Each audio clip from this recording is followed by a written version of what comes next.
Aujourd'hui, on va essayer de faire la porte du cabanon au fond du jardin. Donc on a acheté tout ce qu'il faut. On a acheté les lattes qui coûtent super cher. Donc c'est des lattes rainurées languettées qui s'emboîtent. Et ensuite on a acheté toute la quincaillerie qui va avec. Donc on va vous filmer ça tranquillement.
Bon ben voilà, la journée est finie.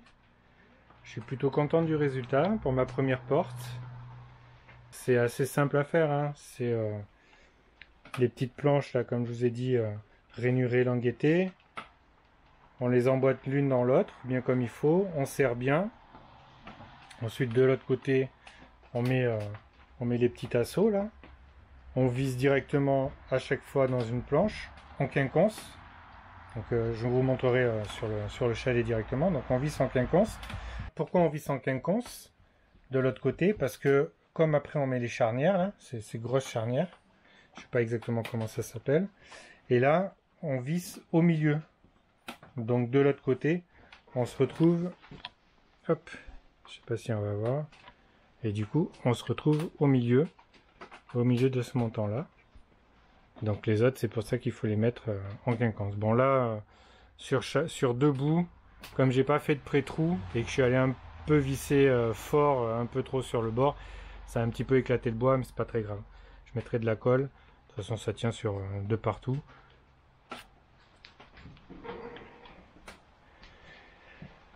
Donc voilà la porte poncée. On a calculé de façon à ce que théoriquement tout se positionne bien quand on va mettre la porte et la charnière de porte là. On a mis la poignée, donc là c'est une bidouille aussi pour la poignée, parce que ça c'est une poignée d'intérieur, et on a mis sur un système d'extérieur. Et en fait sur les systèmes extérieurs, les poignées c'est toujours des poignées en fer style fer forgé torsadé, le carré torsadé là, je trouve ça très moche, et franchement j'avais pas envie. Donc du coup, voilà, on a adapté sur un système export porte extérieure, une poignée d'intérieur. Bon, ça devrait le faire, hein. De toute façon, c'est à l'abri, et puis si ça rouille un peu, un petit coup de papier à poncer, et puis on repeindra avec de la peinture extérieure qui rouille pas. Voilà, avec l'autre côté. Voilà, voilà, le travail d'aujourd'hui. Alors c'est sûr, dehors il pleut, là on est à l'abri, franchement, merci l'atelier du beau-père. Donc je vous montre, je vous fais un petit tour, c'est vraiment c'est l'atelier, quoi. Il y en a de partout, il y en a au plafond, il y en a, il y en a sur les côtés, sur partout il y a un rangement. Alors ça c'est la partie scierie, on va dire. Après il a la partie mécanique. Donc là il n'y a pas de lumière. Et voilà, avec tout ce qui est accroché au plafond. Il y en a de partout. De partout, de partout. Quand on veut quelque chose, quand on bricole, l'avantage c'est que on trouve une vis, un écrou, un boulon, une rondelle, un bout de bois. C'est excellent. Voilà, merci, merci le beau-père. Bon ben voilà, pour aujourd'hui.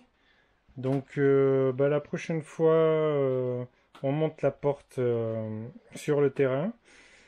On met les montants, on positionne la porte, on la met, et une fois que tout est bon, eh bien, on la lasure. Pareil que le chalet. Donc j'ai pas mis la lasure avant, bon, je la mettrai après, c'est pas très grave, mais ça permet de travailler tranquillement. Voilà, dans un vrai atelier, franchement, c'est quand même beaucoup mieux.